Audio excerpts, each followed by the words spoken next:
to all. All right, this is the Syrian regime's chief negotiator, Bashar Jaafari. He's addressing the media following peace talks there. Let's listen in.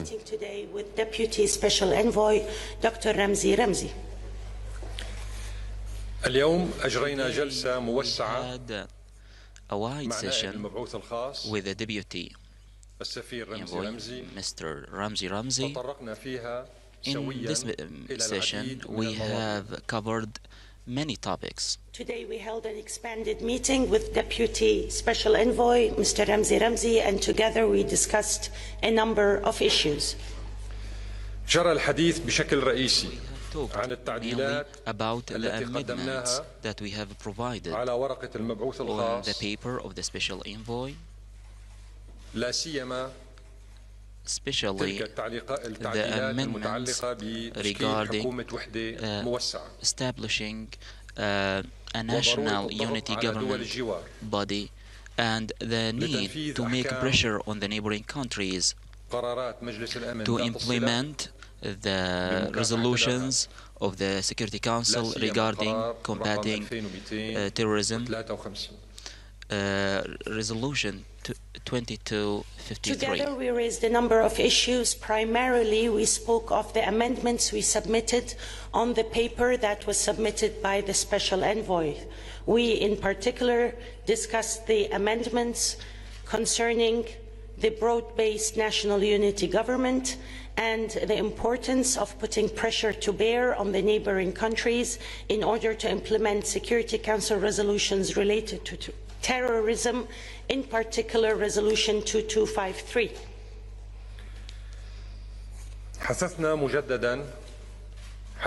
مجددا نائب المبعوث الخاص على ضرورة التحرك الفوري على مستوى الأمم المتحدة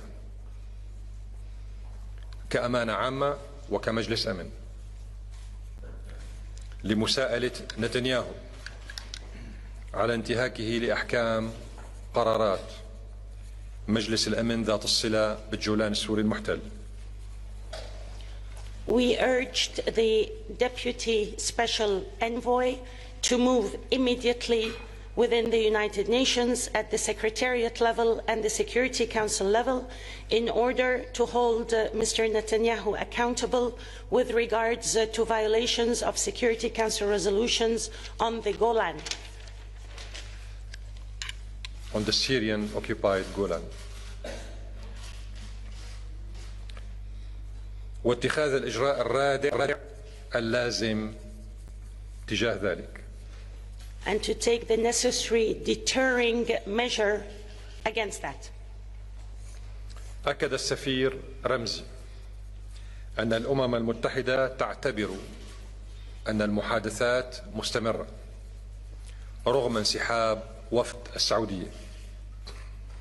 Ambassador Ramzi reiterated that the UN considers the negotiations to be ongoing in spite of the withdrawal of the Saudi delegation. Allow me just to introduce a slight correction, not negotiations but talks. أجرينا حتى الآن 3 جلسات رسمية مع كل من المبعوث الخاص ونائبه والفريق المواكب لهما، وهذا يؤكد انخراطنا.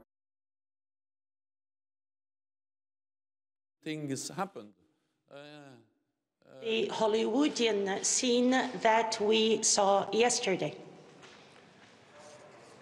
إن التوتر والتطرف اللذان ظهر بهما أحدهم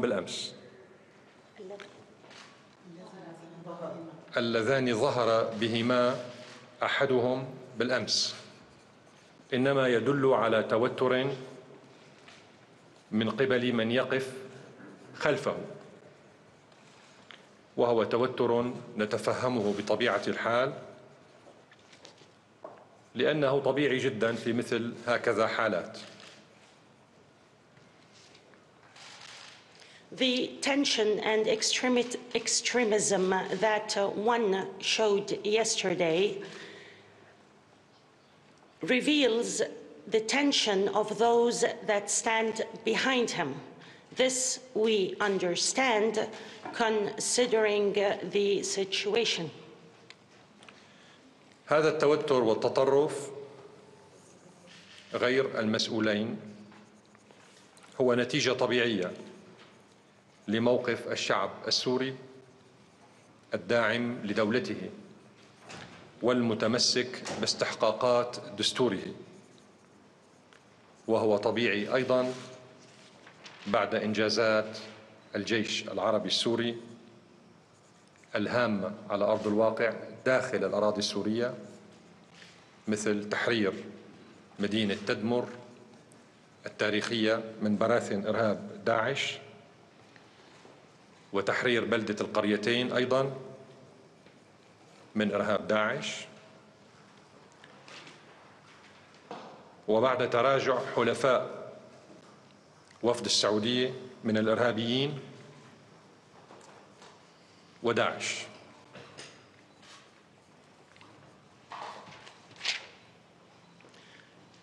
This irresponsible tension and extremism comes as a result of the steadfast position of the Syrian people that stand behind their country and their constitution.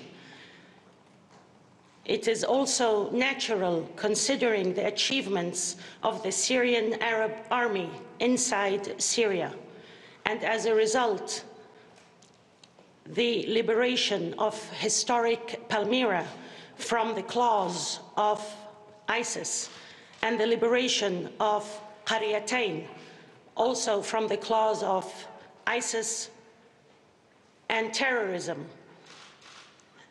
and the return of, or the return backwards of allies of the delegation backed by Saudi Arabia, and the terrorism that entailed. I hope that was clear. لذلك كان جدا طبيعي ما شاهدناه بالأمس من تشنج وعصبية وتطرف ومشهد مسرحي يذكرنا بمسرح العبث. Therefore, what we saw yesterday is somehow natural and led to this terrorism, to this tension, and to what I call the Hollywoodian scene and the absurd theater. طبعا هذا التوتر يعكس حالة الجهات التي يعمل لديها هؤلاء. Of course, this tension reflects that of the parties these work for.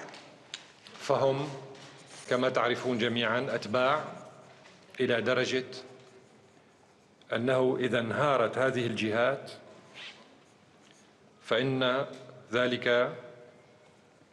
فإنهم يعكسون فورا هذا الانهيار.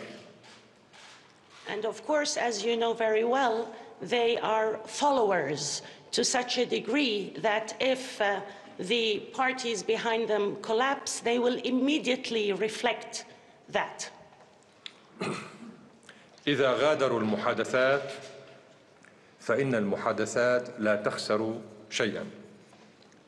If they leave the talks will not lose anything. لأنهم أصلاً لا يمثلون الشعب السوري.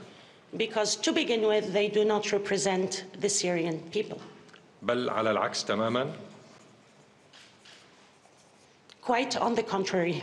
ربما بذهابهم تزال عقبة كبيرة ونصل ربما إلى حل.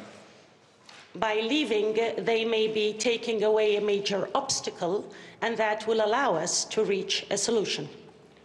لأن هؤلاء هم مزيج من المتطرفين والإرهابيين والمرتزقة لآل سعود. Because these are a mix of extremists, terrorists, and mercenaries at the account of Saudi Arabia, or the Saudi family. وعلى ذكر آل سعود وآل أردوغان، فهم لم يكونوا يريدون أساساً الحضور بمرتزقتهم إلى جنيف، لأنهم أصلاً ضد أي حل سياسي. And speaking of the Saudi family, Al Saud, and the Erdogan family, Al Erdogan, they did not want to come with their mercenaries to Geneva to begin with because they are against any political solution. لكن جنيف فرض عليهم فرضاً. Geneva was imposed on them. ففرضوا على أتباعهم ومرتزقتهم المشاركة. So they imposed on their followers and their mercenaries to participate. بدون قناعة سياسية بذلك. Without political conviction. بكل الأحوال وبغض النظر عن كل ما يطرح. In all cases and regardless of everything being submitted. فإن الحل السياسي هو حكومة وطنية موسعة ودستور وانتخابات برلمانية. The political solution resides in a broad-based national unity government and a constitution and parliamentary elections. وأي مجموعة تفكر بغير ذلك هي واهمة وتعطل حوار جنيف وتضيع وقتها ووقتنا. Any group that thinks otherwise is living an illusion, and by that they are undermining the Geneva talks, wasting their time and our time. أعطيكم الآن الفرصة لبعض الأسئلة والأجوبة. I will now take some questions. دكتور بشار، بالإضافة للتصعيد السياسي هناك تصعيد على الأرض. أسعد زعبي، أنس العبدة، محمد علوش، كلهم أعلنوا النفير. هل بإمكاننا اعتبار أن الهدنة أصبحت وراءنا؟ بالنسبة للأسماء ما لحقت اكتبهم. لا، أسامي الأشخاص اللي عدتهم. أسعد الزعبي، محمد علوش، أنس العبدة. Dr. Bashar, you spoke about a political escalation, but we also saw another form of escalation, namely by the positions of Asad Zabi, Al-Abd, and Anas Al-Abda and Muhammad Alloush, and they have raised a certain kind of alert. Can we say that we cannot talk anymore of a truce? Is the truce part of the past? أنتم تذكرون أنه منذ يوم الاثنين حقيقة بعض من ذكرت من أسماء أعلنوا عبر وسائل الإعلام في تصريحات رسمية مسجلة بالصوت والصورة أنهم قد وجهوا أتباعهم في الداخل السوري لكسر الهدنة، هكذا اسمها، هي اسمها الحقيقي، وقف الأعمال القتالية، لكنه هكذا قال: كسر الهدنة ومهاجمة قوات الجيش بكثافة وقصف المدن.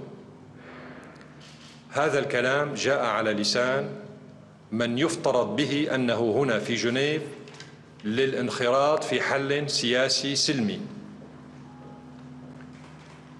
لم يكن الوحيد الذي تحدث في هذا الاتجاه، بل شاركه نائب رئيس الائتلاف واسم آخر من بين الأسماء التي ذكرت، والذي يشغل منصب رئيس الوفد المفاوض. ثلاثتهم دعوا إلى كسر الهدنة ومهاجمة الجيش وقصف المدن، وهذا الكلام مسجل بالصوت والصورة.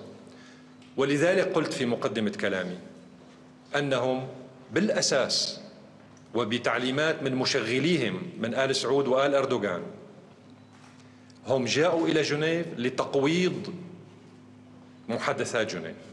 هم لا يؤمنون بالحل السياسي أساسا، والدليل على ذلك أيضا أكثر من هذه التصريحات أنهم جلبوا معهم ممثلا لأحرار الشام، وهو فصيل إرهابي يعمل لصالح المخابرات التركية كما تعرفون، وممثلا عن جيش الإسلام، وهو فصيل إرهابي آخر يعمل لصالح المخابرات السعودية. إذن أنا أعتذر سأنتهي من إذن عندما يعتبر مجلس الأمن في نيويورك أن المفتي مفتي أحرار الشام وهو سعودي واسمه عبد الله المحيسني عندما يعتبره مجلس الأمن في نيويورك إرهابياً، وتأتي الأمم المتحدة في جنيف لتدعوه لحضور اجتماعات جنيف، فهذا يعني أن هناك مشكلة على مستوى الأمم المتحدة.